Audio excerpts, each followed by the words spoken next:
Oke, bagaimana kabar kalian? Semoga selalu sehat dan mendapat lindungan dari Yang Maha Kuasa. Oh ya Gus, di kesempatan kali ini Zain akan mereview alur cerita film berjudul The Unholy yang dirilis tahun 2021. Film ini memberikan pelajaran kepada kita para orang beriman untuk berhati-hati dengan apa yang kita sembah dan tidak mudah terpengaruh oleh tipu daya iblis. Karena iblis akan melakukan berbagai cara untuk membuat umat manusia tersesat dan menjauh dari Sang Pencipta. Oke Gus, demi menambah kenyamanan para penonton setia Zain menambahkan satu fitur terbaru yakni penambahan subtitle ala Zain. Sulit sekali menghapus subtitle bawaan, karena itu Zain menandai subtitle dengan warna yang berbeda yakni warna merah. Oke, daripada kalian uring-uringan dan ngamuk-ngamukan pingin makan seblak larut malam, review filmnya segera kita mulai. Oh ya guys, Zain juga minta dukungan dalam bentuk like, komen, dan subscribe ya Gus agar channel ini semakin cepat berkembang dan Zain semakin semangat dalam memberikan video menarik lainnya. Zain juga berharap teman-teman untuk maklum karena Zain akan membagi film ini dalam 3 part. Ya, biasalah Zain videonya seri kena kartu kuning akhir-akhir ini, kayak di aplikasi tuk-tuk video Zain pernah kena pelanggaran komunitas. Padahal akun-akun yang lain kita tahulah sering menyajikan video yang tidak pantas dikonsumsi oleh para bocil. Tapi sebagai konten kreator kita harus tetap semangat dan jangan lupa berdoa.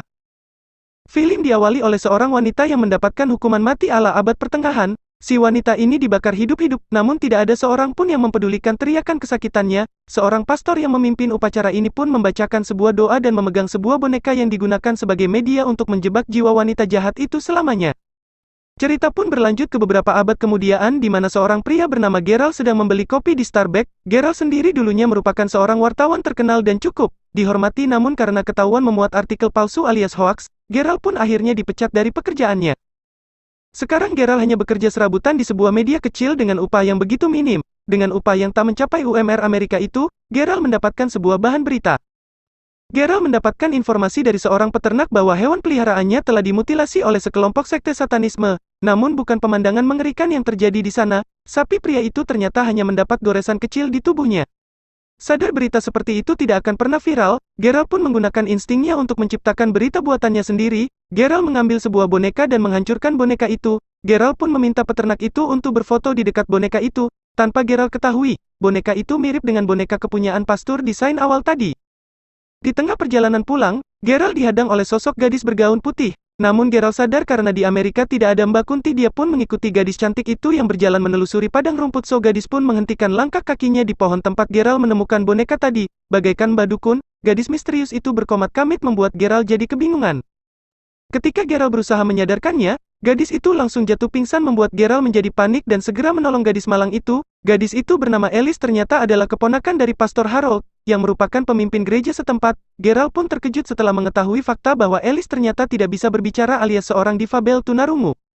Dokter Natalie yang sudah lama mengenal Alice pun langsung memberikan pertolongan. Terlihat Natalie sangat menyayangi Alice bagaikan anak sendiri. Dengan sedikit mengancam, Natalie mengatakan dirinya tidak akan tinggal diam jika Alice sampai terluka. Padahal dari kejadian itu Geralt lah yang mengalami kerugian karena mobilnya mengalami kerusakan setelah berusaha menghindar dari kecelakaan. Natalie juga tidak percaya ketika Geralt mengatakan dia mendengar Alice berbicara. Natalie berkata seumur hidupnya Alice belum pernah mengucapkan sepatah kata pun. Karena mobil Geralt mengalami kerusakan, Natalie pun bersedia mengantar Geralt ke penginapan terdekat.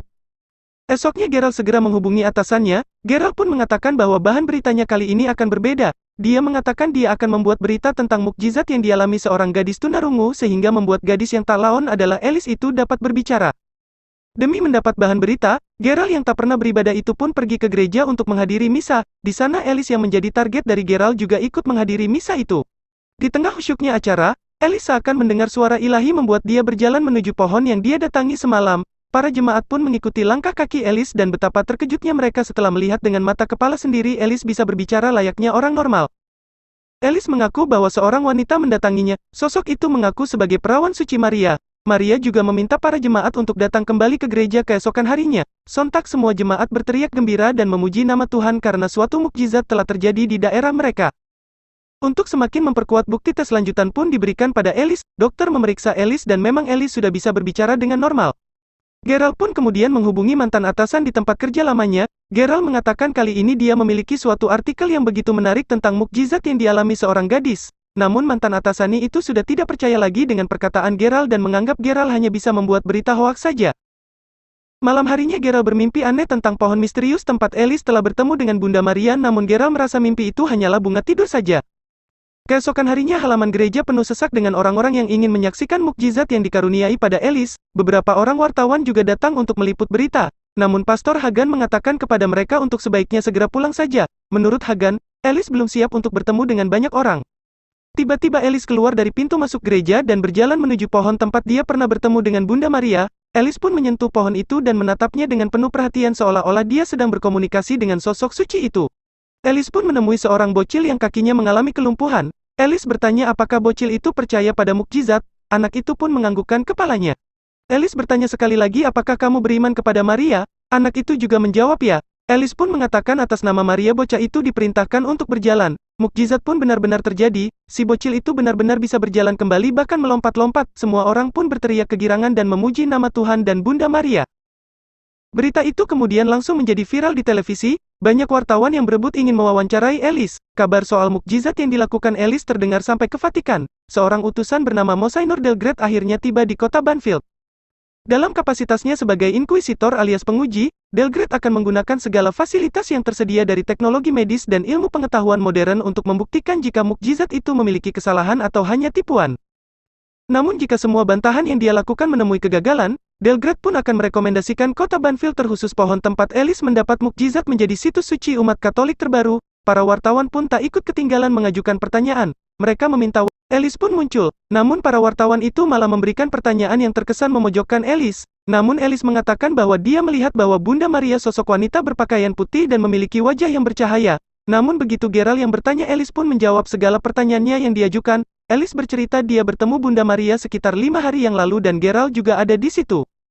Gerald pun mengadakan pertemuan pribadi dengan Bishop Giles pemimpin gereja di kota Banfield dan juga Monsignor Delgret. Kepada dua orang pimpinan gereja itu, Gerald meminta hak untuk mewawancarai Alice secara eksklusif.